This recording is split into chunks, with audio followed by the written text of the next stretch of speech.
ఉంటే దయచేసి మాకు ఇన్ఫర్మేషన్ ఇవ్వండి.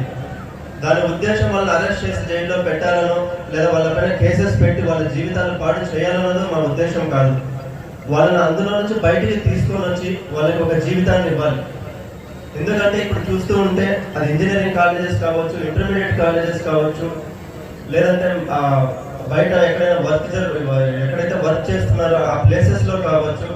ముఖ్యంగా ఈ 15 సంవత్సరాల నుంచి 30-35 సంవత్సరాల వయసు ఉన్న పిల్లలే ఎక్కువ దీని బారిన పడుతున్నారు. మనకి దాని ఎఫెక్ట్ ఆ రోజు తెలియదు, దాని తర్వాత తెలుస్తుంది. ఎంతలా అంటే దాని ఎఫెక్ట్ మేము ఎంతలా చూస్తున్నామంటే, మా పిల్లల్ని వద్దు, మా పిల్లల్ని మమ్మల్ని కొడుతున్నారు, మమ్మల్ని చంపుతున్నారు, వీళ్ళని తీసుకొని వెళ్ళి జైల్లో పెట్టండి, ఏదో ఒకటి చేసేయండి, మా నుంచి దూరం చేసేయండి అని తల్లిదండ్రులు వస్తున్నారు మా దగ్గరికి. ఎక్కడైనా తల్లిదండ్రులు మా పిల్లల్ని సార్ మా పిల్లల పైన కేసు పెట్టద్దు, మా పిల్లల జీవితాలు పాడైపోతాయని అడిగే తల్లిదండ్రులను చూస్తుంటాం. కానీ మా పిల్లల్ని ఏమైనా చేయండి కానీ మా దగ్గర మాత్రం ఉంచకండి, వాళ్ళ వల్ల మాకు ఇబ్బంది